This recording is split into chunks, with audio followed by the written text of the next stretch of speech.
I had the opportunity to visit with distinguished flutist and teacher at the Juilliard School of Music, Carol Wincenc, at the Cole Conservatory of Music in Long Beach, California. Our discussions focused on Flute Sonata No. 9, which was especially written for her in November 2010 and debuted at the Gerald Daniel Recital Hall, February 13, 2011. The sonata, subtitled the Manhattan Sonata, focuses on three iconic institutions that have contributed to Manhattan's rich cultural history. The first movement, Village Vanguard, Blue Note, are cultural institutions. Max Gordon, the first Village Vanguard jazz musician, opened the club in 1935. Blue Note had its inception in 1981 and has since become one of the premier jazz clubs in the world.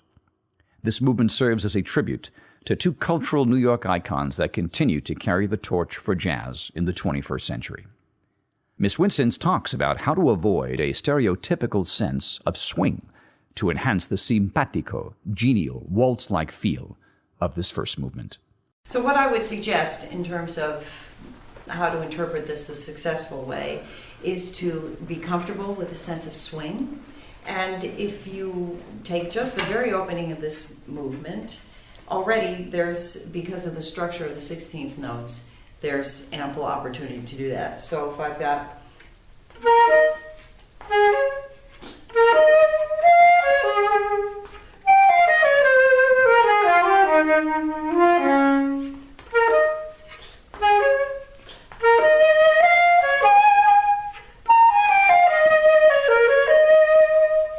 and also to avoid the stereotypic sense of swing, which would be a dotted rhythm, which we don't want to have to happen. So, for example, we want to avoid, which is too tight, too contrived. So you would have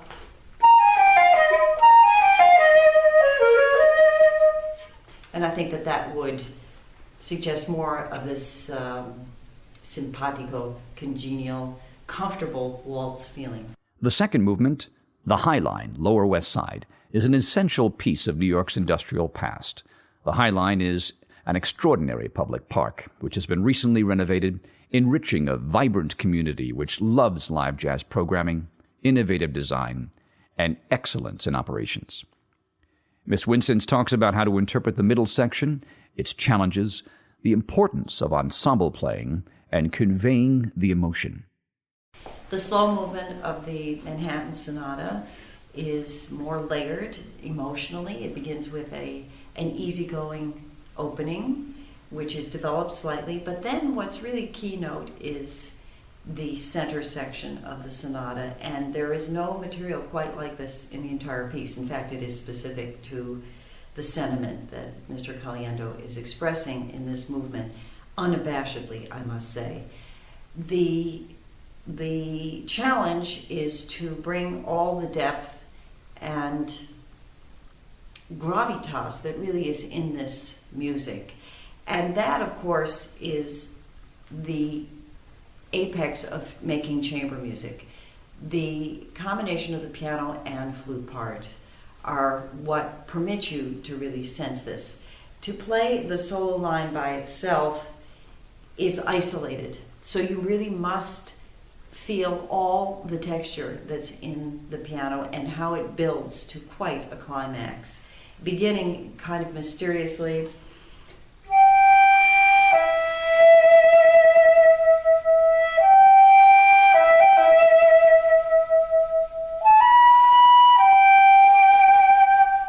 Kind of a calling to what is then going to resolve in this very powerful section.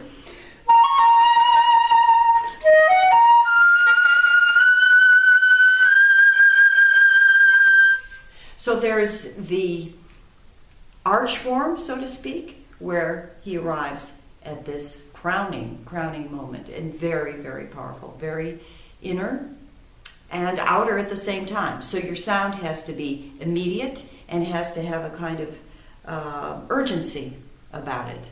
So don't ever sacrifice the need to convey that emotion. You can do it with vibrato, you can do it with the absolute core sound at the very top register. This is top register work at its most refined and developed. So work for it in the right way.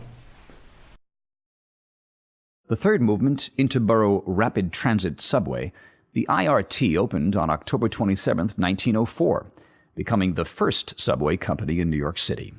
Even with elevated train lines springing up around the city, the need for an underground rapid transit railroad was an obvious solution to street congestion and to assist development in outlying areas.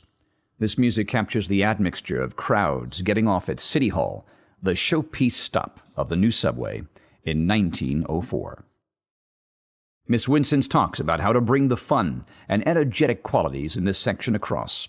She talks about the value of listening to classic jazz piano players, accents, and how to perform the sequence of tremolo passages in the opening melody. The third movement of the Manhattan Sonata is very Manhattan, let me put it that way. Now, I'm a child of the current life of Manhattan as opposed to the turn of the century, the turn into the 20th century that this music is embodying and portraying with absolutely as much life and joy and fun that you could possibly imagine. Now, the trick is how to bring this across. And I have to say that the figure that Mr. Caliendo creates requires a huge nudge from behind rhythmically. You cannot ever be in a cerebral place with this. This has got to go from the intellectual understanding of what you're doing with rhythm to complete,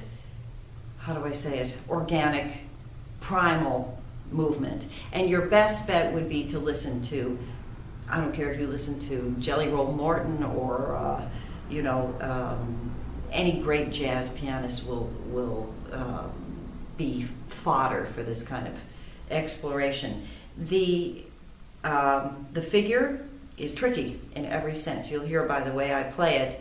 I had to start playing it slowly and absolutely rhythmically, strictly rhythmically.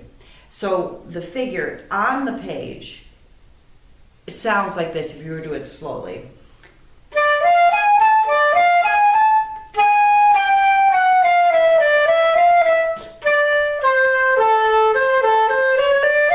Okay, that's in the sense if you were working on an etude, putting that metronome on and making sure. Then it has to go bit by bit, forward, more pushed, more free in that sense, so that you get to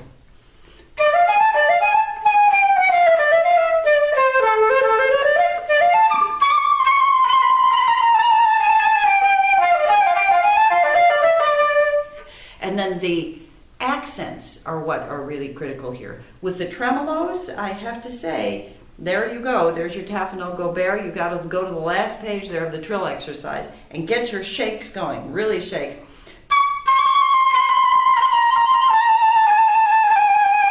You got to move those fingers because that's going to give the kind of color that you really need.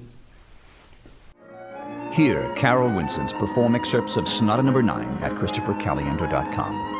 From the homepage, select from the right panel, Caliendo U2, Classical Jazz. Then select the movements one by one.